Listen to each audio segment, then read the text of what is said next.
بسم الله الرحمن الرحيم وننزل من القرآن ما هو شفاء ورحمة للمؤمنين۔ وہ معزز تھے زمانے میں عامل قرآن ہو کر، وہ معزز تھے زمانے میں عامل قرآن ہو کر، ہم ذلیل و خوار ہوئے تارک قرآن ہو کر۔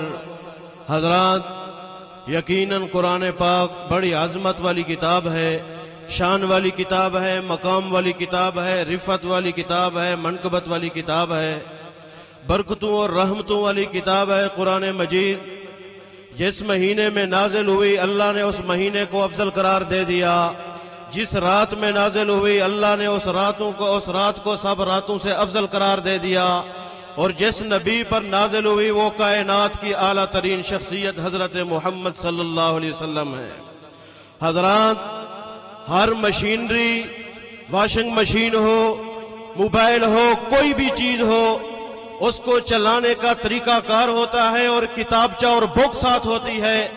اللہ نے انسان کو پیدا فرمایا تو انسان کو چلانے کے لیے، سیدھا راستہ دکھانے کے لیے اللہ نے قرآن نازل کر دیا کہ اے انسان، تو اپنی زندگی قرآن کے مطابق گزار، اللہ دنیا اور آخرت کی عزتیں اور بھلائیاں اور کامیابیاں عطا فرما دے گا۔ حضرات محترم، قرآن رحمت والی، نیکیوں والی کتاب ہے۔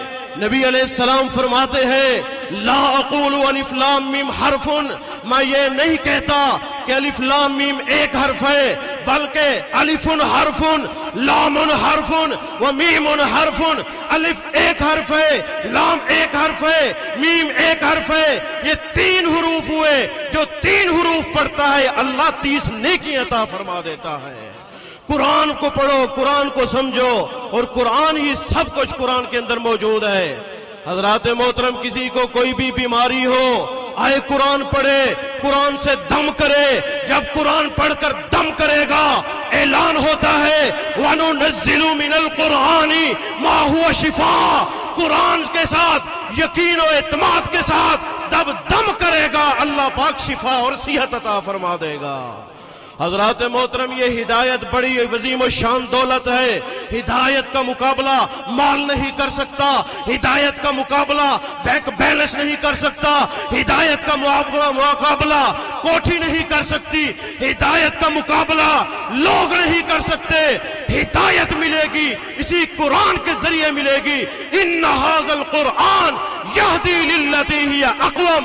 آؤ قرآن پڑھو، قرآن سمجھو، قرآن سے تعلق جوڑو، اللہ تعالی ہدایت والی دولت سے مالا مال فرما دے گا۔ حضرات محترم، سکون بڑی عظیم و شان دولت ہے۔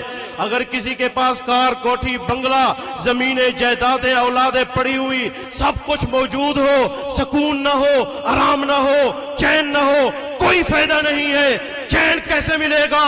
الا بذکر اللہ تطمئن القلوب، انا نحن نزلنا الذکر۔ آؤ قرآن کو پڑھو، اللہ سکون اور اطمینان والی دولت نصیب فرما دے گا۔ حضرات محترم، رہی بات عزت کی، عزت بھی اسی قرآن کے ذریعے سے ملے گی۔ حضرت عمر فاروق رضی اللہ عنہ نے ایک آدمی کو مکہ کا گورنر مقرر کیا، آپ چلے گئے، اس آدمی نے دوسرے آدمی کو مکہ کا گورنر مقرر کر دیا۔ حضرت عمر فاروق کے پاس پہنچا، آپ فرماتے ہیں تو نے اپنا نیب گورنر کس کو مقرر کیا ہے؟ اس نے کہا فلاں آدمی کو۔ حضرت عمر فرماتے ہیں رضی اللہ عنہ، وہ تو آزاد کردہ غلام ہے۔ اس نے جواب دیا وہ قاری قرآن تھا۔ حضرت عمر فرماتے ہیں امام کائنات نے سچ فرمایا تھا، ان اللہ یرفع بہذا الکتاب اقواما ویضع بہ آخرین۔ اسی قرآن کے ذریعے جو قرآن پڑھتا ہے، قرآن سمجھتا ہے، قرآن پر عمل کرتے ہیں جو قومیں، اللہ ان کو عزت عطا فرماتا ہے۔ جو قرآن کو نہیں سمجھتے، ٹھپ کر رکھ دیتے ہیں، عمل نہیں کرتے، اللہ ذلیل و رسوا کر کے رکھ دیتا ہے۔ میرے بھائیوں، آج سے تہیہ کرو، گھر کے اندر روزانہ قرآن کی تلاوت ہوگی، قرآن کے ساتھ تعلق مضبوط ہوگا، قرآن کو پڑھیں گے ترجمے کے ساتھ، تفسیر کے ساتھ، اور عمل کریں گے۔ جب یہ کام کریں گے انشاءاللہ اللہ رحمتیں اور برکتیں نازل فرمائے گا۔ بات کو اختتام کی طرف لے جاؤں، جب قرآن پڑھیں گے کیا ہوگا؟ اقرأوا القرآن فإنه یاتی یوم القیامت شفیعا لأصحابہ۔ آقا علیہ السلام فرماتے لوگوں قرآن پڑھا کرو، یہ قرآن قیامت کے دن آ کے سفارش کرے گا۔ طبرانی کی حدیث ہے، روزہ بھی سفارش کرے گا، قرآن بھی سفارش کرے گا، پھر کیا بنے گا؟ فیشفعان، اللہ دونوں کی سفارشیں قبول فرما لے گا۔ میرے بھائیو دو ٹوک الفاظ، صحیح مسلم کی حدیث، القرآن حجت لک و علیک، ہر بندہ سمجھے، یا میری بہنیں خواتین بھی سن رہی ہیں، القرآن حجت لک و علیک، یہ قرآن ہر آدمی ہر عورت کے لیے قیامت کے دن اس کے لیے ساتھ کھڑا ہوگا، اس کے لیے برہان دلیل ہوگا، سفارش کرے گا، یا یہی قرآن ہوگا خلاف گواہی دے گا؟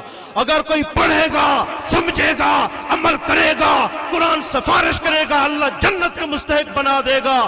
جس نے قرآن کو چھوڑ دیا، پسے پشت رکھ دیا، عمل نہ کیا، قرآن کے خلاف زندگی گزاری، یہی قرآن خلاف گواہیاں دے گا۔